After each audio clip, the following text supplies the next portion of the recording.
નમસ્કાર વિદ્યાર્થી મિત્રો, ગયા લેક્ચરમાં આપણે ઉપગણ તેનો અભ્યાસ કરી ગયા. એ બીનો ઉપગણ ક્યારે થાય, એના ઉચિત ઉપગણો, અનુચિત ઉપગણો કેવી રીતે મળે, કેટલા મળે એ તો અર્થ જોઈ ગયા. એ ઉપરાંત n ઘટક ધરાવતા ગણ માટે એના કુલ ઉપગણોની સંખ્યા પણ આપણે જોઈ ગયા. હવે આપણે એથી આગળ વધીએ કે વાસ્તવિક સંખ્યાઓના તો ગણના ઉપગણો. વાસ્તવિક સંખ્યા ગણ આરના ઉપગણો ઉપગણોથી આપણે પરિચિત છીએ. પહેલો ઉપગણ તો પ્રાકૃતિક સંખ્યાઓનો ગણ. પ્રાકૃતિક સંખ્યાઓનો ગણ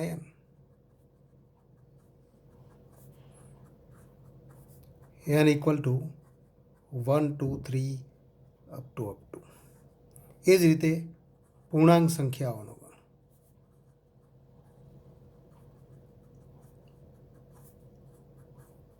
જેને આપણે ઝેડ વડે દર્શાવી. ઝેડના ઘટકો તો ધન પૂર્ણાંકો, ઋણ પૂર્ણાંકો અને શૂન્ય, એટલે કે -2 -1 0 1 2 અપ ટુ. આ પ્રમાણે આપણે એને દર્શાવી શકીએ. એ જ રીતે સમય સંખ્યા ગણ.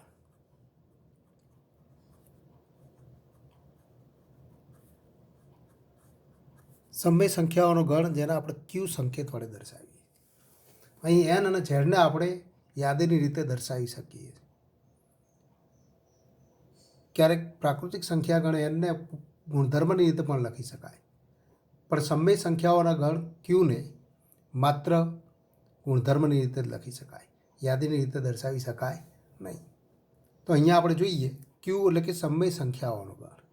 સમય સંખ્યાઓને કેવી રીતે દર્શાવી શકાય? તો P/Q સ્વરૂપે. એટલે કે આ ગણના ઘટકો એક્સ, એવા ઘટકો એક્સ છે કે જેને આપણે P/Q સ્વરૂપે દર્શાવી શકીએ. એક્સ ઇક્વલ ટુ P/Q, જ્યાં PQ બિલોંગ્સ ટુ ઝેડ અને Q is not equal to 0. આ પ્રમાણે આપણે તો એને દર્શાવી શકીએ. પણ સમય સંખ્યાઓનો ગણ, તો સમય સંખ્યાઓના ગણને આપણે યાદીની રીતે લખી શકીએ નહીં. એ જ રીતે અસમય સંખ્યાઓનો ગણ.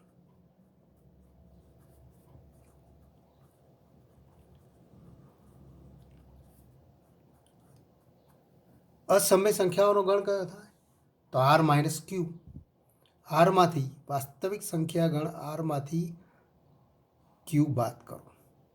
પણ તફાવત ગણ એ આપણે અત્યારે જાણતા નથી, પણ અહીંયા આપણે સંકેત લખી દઈએ. પણ એ ગણ કયો થાય? તો સમય ન હોય એવી તમામ વાસ્તવિક સંખ્યાઓ. પણ એ ગણ અસમય સંખ્યાઓનો ગણ.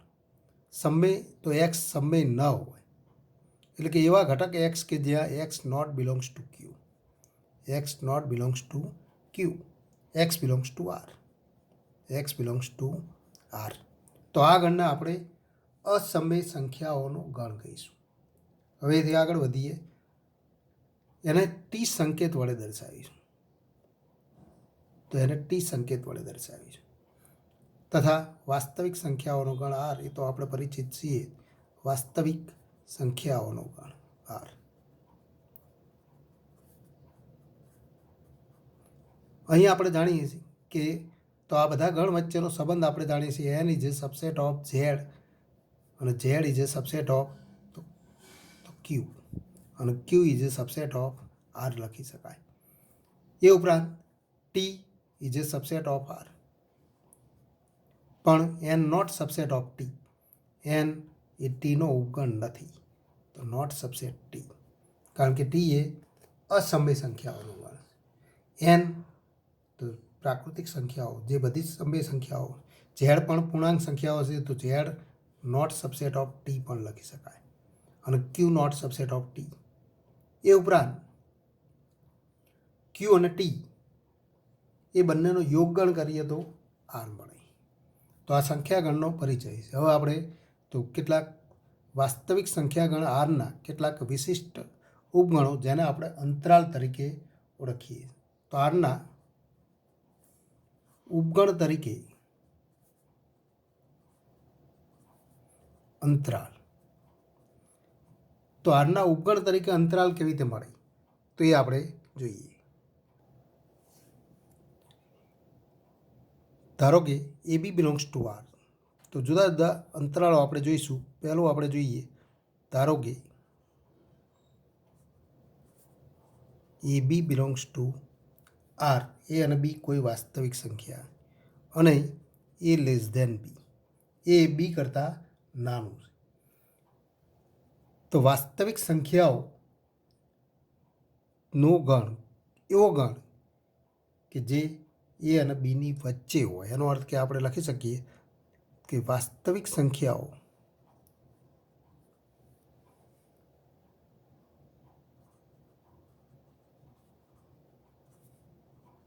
નો ગણ કે જેને આપણે આ પ્રમાણે લખી શકીએ એવી તો વાસ્તવિક સંખ્યાઓ એક્સ કે X belongs to R, A less than x less than બી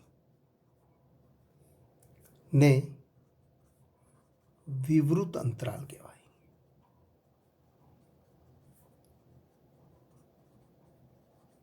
આને આપણે વિવૃત અંતરાલ કહીશું, જેને સંકેતમાં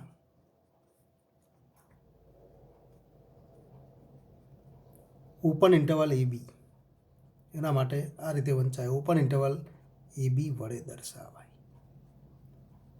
તો આ વિવૃત અંતરાલની વ્યાખ્યા છે. પહેલો અંતરાલ આપણને મળે વિવૃત અંતરાલ એ બી. અહીંયા આપણે બીજો તો અંતરાલ જોઈશું,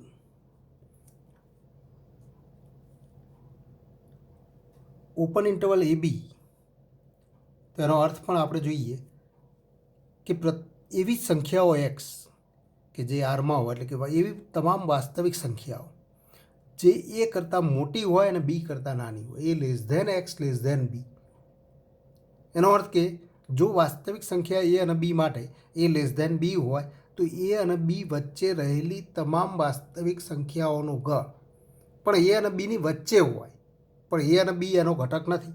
અહીંયા આપણે ઉદાહરણ તરીકે લખીએ કે ઉદાહરણ ઓપન ઇન્ટરવલ 1 2. એનો અર્થ શું થાય તો 1 અને 2, ઓપન ઇન્ટરવલ 1 2 એ કઈ સંખ્યાઓનો ગણ છે તો 1 અને 2 વચ્ચે રહેલ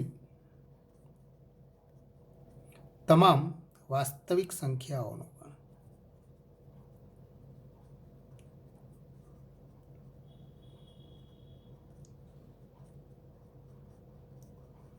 એનો અર્થ કે 1.2 લઈએ તો 1.2 બિલોંગ્સ ટુ ઓપન ઇન્ટરવલ 1 2, પણ 1 એ તો ઓપન ઇન્ટરવલ 1 2 નો ઘટક થઈ શકે નહીં, એટલે કે 1 not belongs to open interval 1 2. એ જ રીતે 2 not belongs to open interval 1 2, કારણ કે 2 એ 1 અને 2ની વચ્ચે નથી, એ અંતિમ સંખ્યા છે, એટલે કે અંત્ય બિંદુ માટે તો 2 એનો ઘટક થઈ શકે નહીં. એ જ રીતે 2 not belongs to open interval 1 2. તો આ વિવૃત અંતરાલની વ્યાખ્યા આપણે જોઈ ગયા. હવે એથી આગળ વધીએ કે સંવૃત અંતરાળ.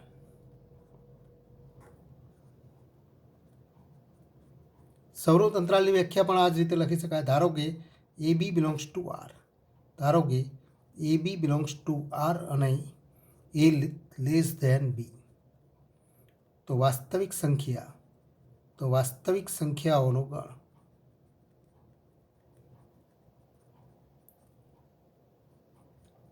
કે જેને આપણે આ પ્રમાણે દર્શાવી શકીએ, એક્સ કે જ્યાં x belongs to R, x belongs to R A less than or equal to x less than equal to તો બી. એનો અર્થ કે એ અને બી સહિત A less than or equal to X, એટલે કે એ ઇક્વલ ટુ એક્સ પણ હોય અને એક તો એક્સ એ કરતાં મોટું હોય અને એક્સ એ બીને સમાન હોય અને બીથી નાની હોય. એનો અર્થ કે એ અને બી સહિત એ અને બી વચ્ચે રહેલી તમામ વાસ્તવિક સંખ્યાઓનો ગણ. તો આ ગણને સંવૃત અંતરાલ કહેવાય.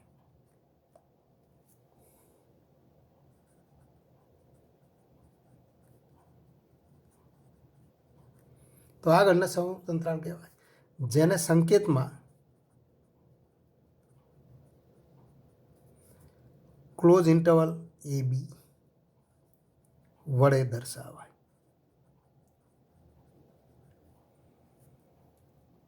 હવે ઉદાહરણ જોઈએ. ઉદાહરણ ક્લોઝ ઇન્ટરવલ એ બી, તો એ અને બી સહિત એ અને બી વચ્ચે રહેલી તમામ વાસ્તવિક સંખ્યાઓનો ગણ. તો ક્લોઝ ઇન્ટરવલ આપણે 1 2 લઈએ. એનો અર્થ શું થાય? તો એવી સંખ્યાઓ એક્સ કે જ્યાં x belongs to R 1 less than or equal to x less than equal to 2, તો આ ગણ થાય. એનો અર્થ કે તો આપણે લખી શકીએ 1.2 બિલોંગ્સ ટુ ક્લોઝ ઇન્ટરવલ 1 2, 1 તો એ પણ બિલોંગ્સ ટુ ક્લોઝ ઇન્ટરવલ 1 2, 2 તો એ પણ બિલોંગ્સ ટુ ક્લોઝ ઇન્ટરવલ 1 2, પણ 3 not belongs to close interval 1 2. 3 આનો ઘટક નથી. એ જ રીતે 4 પણ એનો ઘટક નથી. 0 not belongs to close interval 1 2.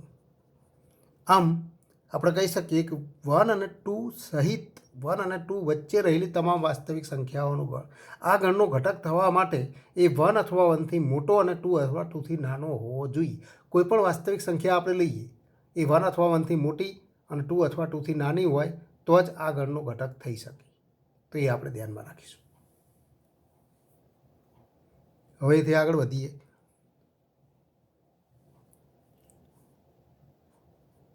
વિવૃત સવૃત અંતરાળ. વિવૃત સવૃત અંતરાળ.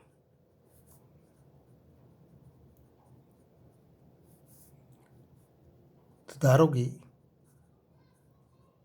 A B belongs to R અને એ લેસ ધેન બી. તો વાસ્તવિક સંખ્યાઓનો ગણ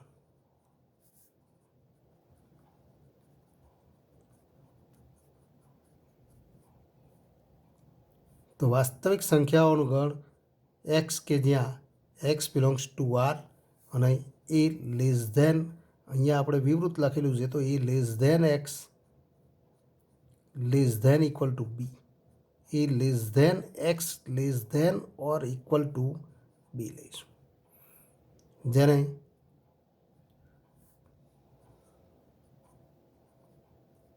વિવૃત સવૃત અંતરાળ કહેવાય. વિવૃત સવૃત અંતરાળ.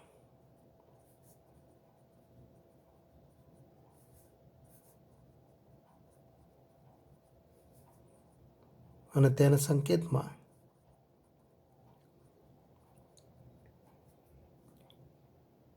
ઓપન એ ક્લોઝ બી સંકેત વડે દર્શાવાય. એટલે કે એ તો એને ન સમાવતો પણ બીને સમાવતો હોય તથા એ અને બી વચ્ચે રહેલ તમામ વાસ્તવિક સંખ્યાઓનો ગણ. ઉદાહરણ તરીકે આપણે લખીએ કે તો open 2 close 3.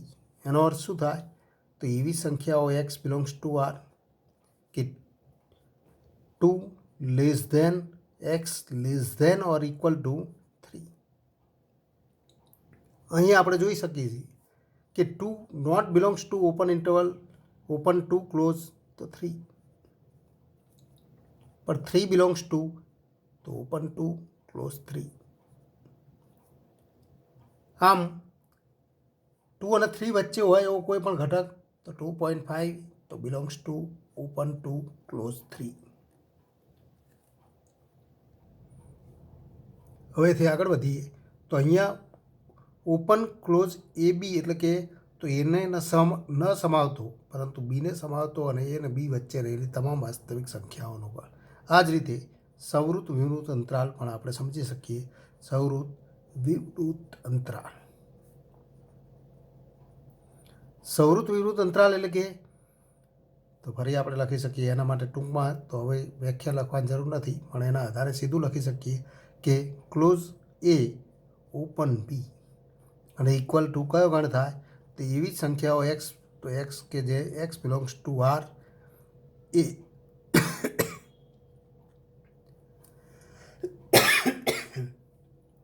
A less than or equal to x less than B થાય. એટલે કે એ અને બી ની વચ્ચે હોય એવી તમામ સંખ્યાઓ પણ એ સહિત પણ બી એનો ઘટક નથી. તે એટલે કે એને સમાવતી પરંતુ બીને ન સમાવતી હોય એવી એ અને બી વચ્ચે રહેલી તમામ સંખ્યાઓનો ગણ એને આપણે સવૃત્ત વિવૃત અંતરાલ કહીશું. એના માટે પણ આ જ રીતે અર્થ કરી શકાય. હવે અહીંયા આપણે જોઈએ કે તો 3-4 તો અંતરાલો આપણે જોઈ ગયા એ વાસ્તવિક સંખ્યાગણ આરના વિશિષ્ટ ઉપગણો, અને આ તમામ ઉપગણોને માટે બી માઇનસ એ, બી અને એનો તફાવત, તો બી અને એનો તફાવત એ તો આ અંતરાલ, તો કયા અંતરાલો? તો બધા જ અંતરાલો, એટલે કે ઓપન ઇન્ટરવલ એ બી, ક્લોઝ ઇન્ટરવલ એ બી, ઓપન ક્લોઝ તો એ બી અને ક્લોઝ ઓપન, ક્લોઝ એ ઓપન બી, તો આ બધા જ અંતરાલની લંબાઈ કહેવાય.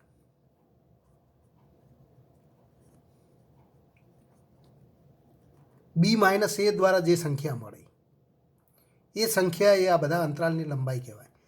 ઉદાહરણ તરીકે ક્લોઝ ટુ 3 ની લંબાઈ, તો ની લંબાઈ આપણે કહી શકીએ કે બી માઇનસ એ એટલે કે તો ઇક્વલ ટુ 3 માઇનસ 2 એટલે કે 1. આ રીતે દરેક પ્રકારના અંતરાલ માટે તો એની લંબાઈ આપણે મેળવી શકીએ. હવે એથી આગળ વધીએ તો ફરી ઘાતગણ.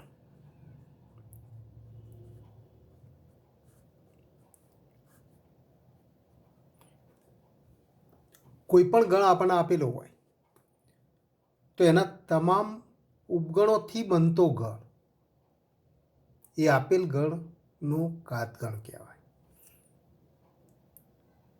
તો ગણ એના તમામ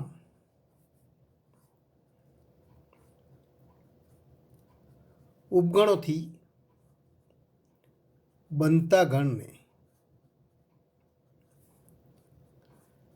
ગણ એનો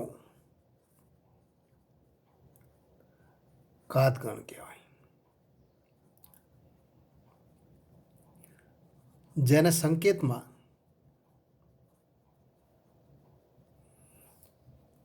પાવર સેટ ઓફ એ એટલે કે પી એ સંકેત વડે દર્શાવાય. પી એ વડે દર્શાવાય. કોઈ પણ ગણ એ આપણને આપેલું હોય તો એના તમામ ઉપગણોથી બનતો ગણ.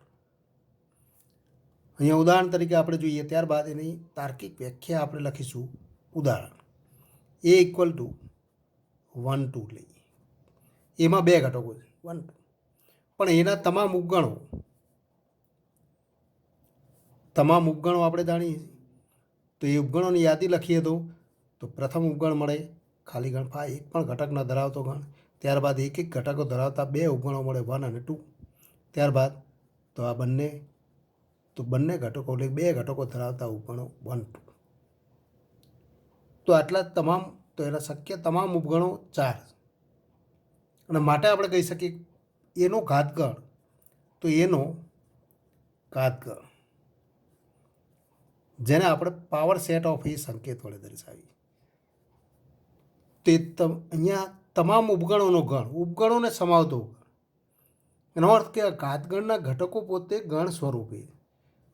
તો પ્રથમ એનો ઘટક ખાલી ગણ 5, ત્યારબાદ એકાકી ગણ 1, ત્યારબાદ એકાકી ગણ 2 અને 1 2 એ આ ઘાતગણના ઘટકો. પાવર સેટ ઓફ એના ઘાતગણમાં 4 ઘટકો. એના તો આ ઘાતગણના પ્રત્યેક ઘટક પણ ગણ સ્વરૂપે, અને માટે એને આપણે ગણનો પણ ગણ કહીએ. ગણોનો ગણ એ ઘાતગણ. પણ કયા ગણોનો? તો આપેલ ગણના તમામ ઉપગણોનો ગણ. હવે આનો અર્થ આપણે તાર્કિક સ્વરૂપે લખીએ કે પાવર સેટ ઓફ એ, તો માટે આપણે કહી શકીએ કે પાવર સેટ ઓફ એ એક કયો ગણ છે? તો એવા ગણ બીનો ગણ. બી આપણે લઈએ. બી એ કોઈ તો ગણ કે જ્યાં, તો પાવર સેટ ઓફ એ એવા ઘટક બીનો ગણ. કયા ઘટકો? તો બી તરીકે 5 મળે 1. તો અહીંયા આપણે જો એ ઇક્વલ ટુ 1 2 લઈએ તો બી તરીકે આ 4 ઘટકો મળે. પણ એ ચારેય ઘટકો એક સામાન્ય ગુણધર્મ ધરાવે છે, કયો? કે એનો ઉપગણ. અને માટે આપણે લખી શકીએ બી આ એટલે કે ઘાતગણનો ઘટક બી હોવા માટે તો એનો ઉપગણ હોવો જોઈએ, એટલે કે બી સબસેટ ઓફ એ. ઘાતગણ એનો ઘાતગણ એ એના તમામ ઉપગણોનો ગણ, અને માટે ઘાતગણનો ઘટક કે સભ્ય હોવા માટે એનો ઉપગણ થવો જોઈએ. બી જો આ પાવર સેટ ઓફ એ એટલે કે એના ઘાતગણનો ઘટક હોય તો બી એ એનો ઉપગણ હોવો જોઈએ. તો એના માટેની આ શરત થાય, એનો ગુણધર્મ થાય. એ ગુણધર્મ અહીંયા લખાય. અને આ જ રીતે આપણે કહી શકીએ આને તાર્કિક સ્વરૂપે પણ દર્શાવી શકાય કે કોઈ એના ઘાતગણનો એક્સ એ કોઈ ઘટક છે, X belongs to P A. X એ એના ઘાતગણનો ઘટક છે એવું ક્યારે કહી શકાય? તો X belongs to P A ક્યારે કહી શકાય?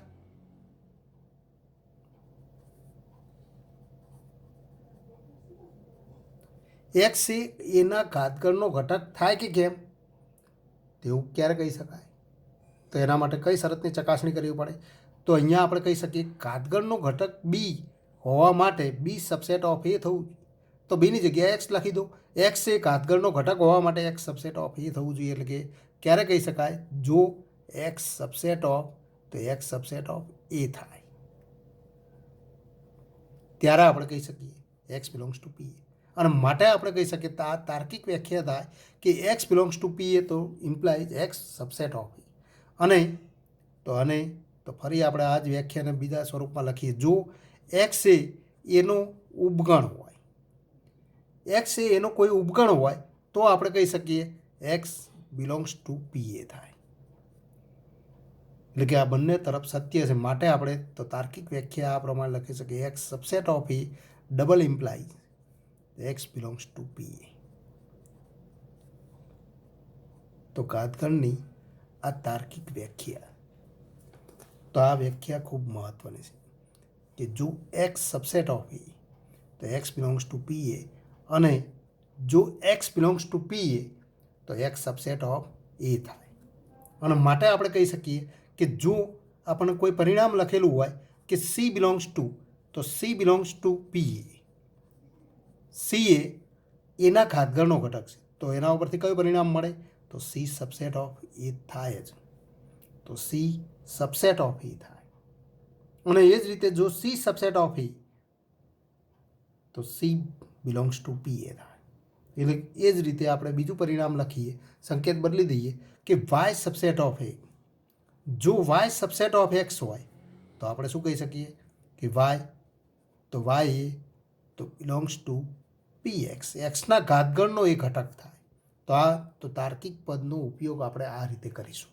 આ પરિણામો ખૂબ મહત્ત્વના છે. તો ઘાતગણની વ્યાખ્યા કે એની વ્યાખ્યા ખૂબ સરળ છે કે એના તમામ ઉપગણોનો ગણ. પણ આ તાર્કિક વ્યાખ્યાનો આપણે ઉપયોગ કરતા આવડવું જોઈએ. એના ઘાતગણમાં તો કેટલા ઘટકો મળે? તો હવે આપણે કહી શકીએ કે કોઈ પણ ગણ એ લઈએ તો એ ખાલી ગણ હોય અથવા ખાલી ગણ ન હોય. જો ખાલી ગણ હોય તો એના ઘાતગણમાં માત્ર એક જ ઘટક છે, એટલે કે P5. તો જો એ ઇક્વલ ટુ 5 હોય તો આપણે કહી શકીએ P5 ઇક્વલ ટુ શું થાય? તો 5ના તમામ ઉપગણો, તો એનો તમામ ઉપગણોનો ગણ તો 5ના માત્ર એક જ ઉપગણ મળે પોતે. અને માટે તો P5 ઇક્વલ ટુ તો એકાકી ગણ 5. અને એ જ રીતે જો એ નોટ ઇક્વલ ટુ 5, જો એ નોટ ઇક્વલ ટુ 5 હોય તો એના ઉપગણો કેટલા મળે એ આપણે જાણીએ છીએ. તો એના આધારે તો ઘાતગણના ઘટકોની સંખ્યા આપણે લખી શકીએ. તથા આપણે કહી શકીએ જો એ નોટ ઇક્વલ ટુ 5 તથા number of A equal to કે હોય તો આપણે કહી શકીએ કે પાવર સેટ ઓફ એના ઘાતગણમાં તો કેટલા ઘટકો હોય? એટલે કે નંબર ઓફ પી એ. જો એમાં કે ઘટકો હોય તો પાવર સેટ ઓફ એટલે કે એના ઘાતગણમાં કેટલા ઘટકો થાય? તો ઘાતગણના ઘટકો મેળવવા માટે ગણ એના કેટલા ઉપગણો મળે, અને ગણ એના જેટલા ઉપગણો મળે એટલા ઘટકો ઘાતગણના ઘટકો થાય. તો ગણના ઘટકો અને ઉપગણની સંખ્યા માટે તો આપણે જાણીએ કે જો ગણ એમાં કે ઘટકો હોય તો એના ઉપગણોની સંખ્યા 2k થાય, માટે ઘાતગણમાં પણ ઘટકોની સંખ્યા કેટલી મળે તો ઇક્વલ ટુ 2k મળે. તો આ એક અગત્યનું ઉદાહરણ કે એમાં 2 ઘટકો હોય તો એના ઘાતગણમાં તો 2 એટલે કે 4 તો 4 તો ઘટકો મળે.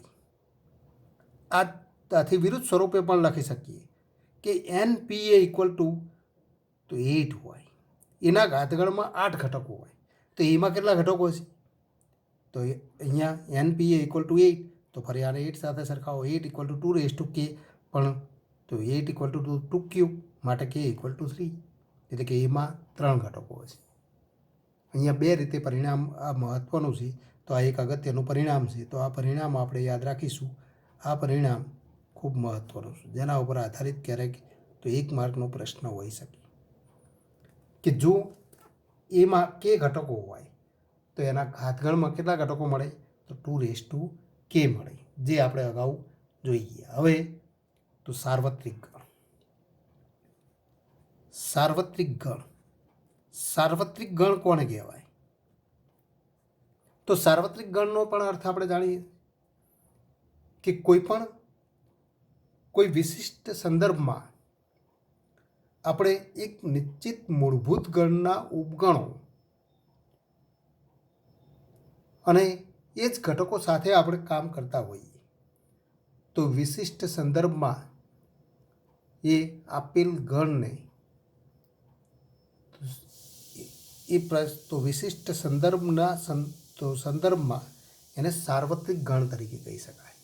ઉદાહરણ તરીકે આપણે જોઈએ કે કોઈ અમદાવાદ જેવું મોટું શહેર અથવા અમદાવાદ જ લઈએ કે અમદાવાદ જેવા શહેરમાં કોઈ રોગચાળાનું પ્રમાણ હોય તો એવા કોઈ પ્રશ્નના સંદર્ભમાં આપણે તો અભ્યાસ કરવો હોય કે અમદાવાદ શહેરમાં રોગચાળાનું પ્રમાણ કેટલા ટકા છે તો એના માટે માત્ર અમદાવાદ અને અમદાવાદના જે તે જુદા જુદા વિસ્તારો એનો જ આપણે અભ્યાસ કરવાની જરૂર પડે. એટલે કે અમદાવાદના ઉપગણો જુદા જુદા વિસ્તારો એની જ આપણે ચર્ચા કરવી પડે. બીજા કોઈ શહેરના તો વિસ્તારોની ચર્ચા એટલે કે વિસ્તારોનો અભ્યાસ કરવાની જરૂર ન પડે.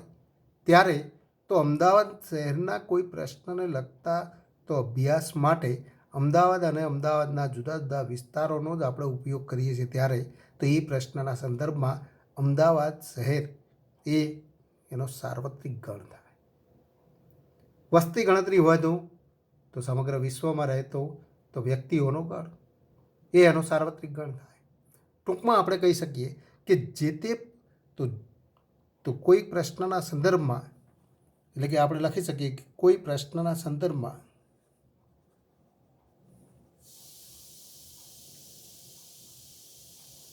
ક્યારેક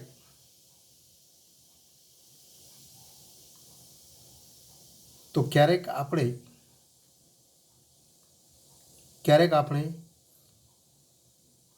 કોઈ એક ગણ અને તેના ઉપગણોની ચર્ચા કરીએ.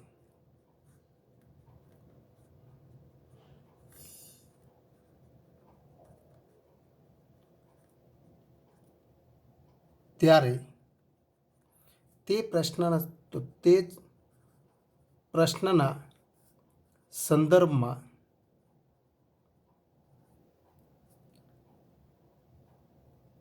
તો એ ગણને સાર્વત્રિક ગણ કહેવાય.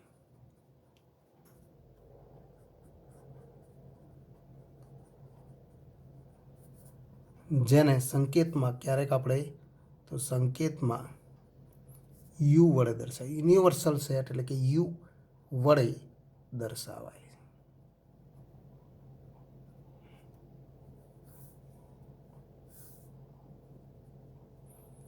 તો આ સાર્વત્રિક ગણના સંદર્ભમાં તો આપણે અર્થ મેળવીએ છીએ. એમ ક્યારેક કોઈ પ્રાકૃતિક સંખ્યાનો પ્રશ્ન હોય તો પ્રાકૃતિક સંખ્યા ગણ n અને એના ઉપગણોનો જ ઉપયોગ આપણે તો અભ્યાસ કરવાની જરૂર પડે. એના ઉપગણો એટલે કે તો ક્યારેક તો અયુગ્મ સંખ્યાઓનો ગણ, યુગ્મ સંખ્યાઓ તો યુગ્મ સંખ્યાઓ, અયુગ્મ સંખ્યાઓ, અવિભાજ્ય સંખ્યાઓ એનો જ આપણે અભ્યાસ કરવાની જરૂર પડે. ત્યારે તો એ પ્રાકૃતિક સંદર્ભ તો પ્રાકૃતિક સંખ્યાઓના કોઈ પ્રશ્નના સંદર્ભમાં પ્રાકૃતિક સંખ્યાગણ n એ સાર્વત્રિક ગણ છે એમ આપણે કહી શકીએ. તો આ સાર્વત્રિક ગણનો અર્થ હતો. હવે તેથી આગળ આપણે એક્ઝામ્પલ જોઈએ. સ્વાધ્યાય તો 1.3ના એક્ઝામ્પલ.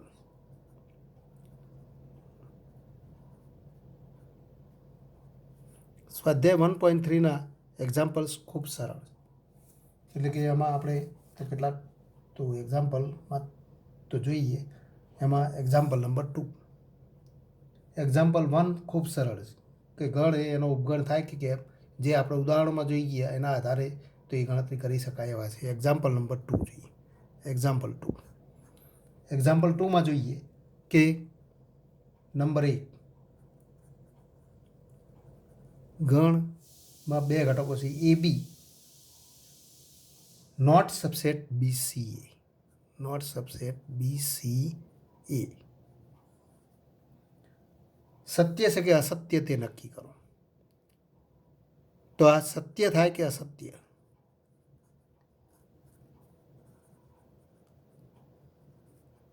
તે નક્કી કરો. અને એના માટે કારણ આપો. તો ગણ AB પ્રથમ ગણ કે જેમાં બે ઘટકો છે A અને B, તો આપણે કહી શકીએ કે આ બંને ઘટકો તો બીજા ગણમાં પણ આપણને આપેલા, માટે આપણે કહી શકીએ પ્રથમ ગણના બધા જ ઘટકો બીમાં એટલે કે બીજા ગણમાં છે. માટે તો પ્રથમ ગણ એ બીજા ગણનો ઉપગણ થાય. પણ અહીંયા નોટ સબસેટ આપેલું છે, માટે આપણે કહી શકીએ કે આપેલ વિધાન અસત્ય. કારણ કે આપણે કારણ કયું લખવું પડે કે ગણ ABના બધા જ ઘટકો ગણ ABCમાં. તો આ એનું કારણ. આ જ રીતે નંબર 3 જોઈએ. 1 2 3 સબસેટ ઓફ 1 3 5. આ સત્ય છે કે અસત્ય? સત્ય છે કે અસત્ય એ નક્કી કરો. વન 2 3 અને 1 3 5. પણ અહીંયા પ્રથમ ગણના બધા જ ઘટકો એટલે કે 1 તો બીજા ગણમાં છે, 2 પણ તો બીજા ગણમાં નથી, અને 3 બીજા ગણમાં છે. એટલે કે 1 અને 3 તો બીજા ગણના ઘટકો છે, પણ 2 એ આમાં નથી.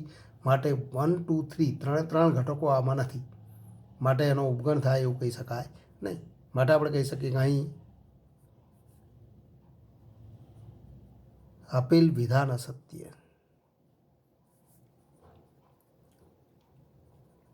એટલે કે આપેલ જે વિધાન છે એ અસત્ય. 1 2 3 એટલે કે તો 1 2 3 નોટ સબસેટ ઓફ 1 3 5 થાય.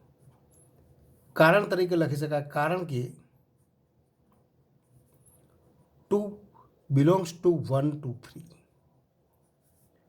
પરંતુ 2 નોટ બિલોંગ્સ ટુ 1 3 5. 2 એ આ ગણનો ઘટક છે, પણ 2 આમાં નથી. માટે તો બધા જ ઘટકો આમાં હોવા જોઈએ, પણ 2 જેવો ઘટક આપણે મેળવી શકીએ છીએ કે જે બીજા ગણનો ઘટક નથી. માટે આપેલું વિધાન અસત્ય.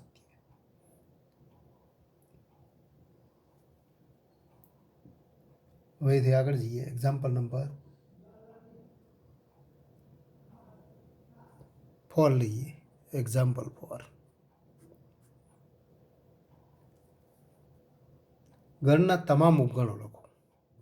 A ઇક્વલ ટુ એક ગણ A ના તમામ ઉપગણો લખો.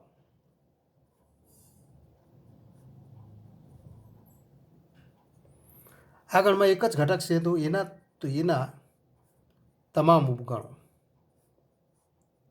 અને તમામ ઉપગણો લખવા માટે તો કેવી રીતે લખાય? તો સૌ પ્રથમ એક પણ ઘટક ન ધરાવતો ઉપગણ તો ખાલી ગણ. ત્યારબાદ એક ઘટક, તો આ ગણમાં પણ એક જ ઘટક છે, માટે તો એક ઘટક ધરાવતો ઉપગણ તો એક પોતે. એ સિવાય બીજા કોઈ ઉપગણ મળી શકે નહીં. તો આ તમામ ઉપગણો. આ જ રીતે નંબર 1 તો નંબર 2 લઈએ. નંબર 3 1 2 3. તો આના તમામ ઉપગણો ના તમામ ઉપગણો, તો આપણે આ પ્રમાણે લખી શકીએ. તમામ ઉપગણો કયા થાય? તો એક પણ ઘટક ન ધરાવતો ઉપગણ ખાલી ગણ, ત્યારબાદ એક એક ઘટક ધરાવતા ઉપગણો કેટલા મળે? તો 3 1 2 ને 3. ત્યારબાદ તો બે ઘટકો ધરાવતા ઉપગણો 1 2 1 3 અને તો 1 3 અને 2 3.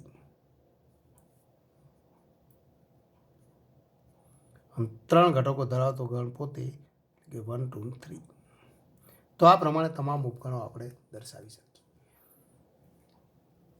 એક્ઝામ્પલ નંબર તો 6.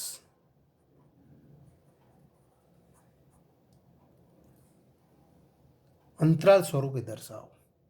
અહીંયા ગુણધર્મની રીતે લખેલો ગણ છે એવા ઘટક એક્સ કે જ્યાં x belongs to R -4 less than x less than equal to 6 ને અંતરાલ સ્વરૂપે દર્શાવો.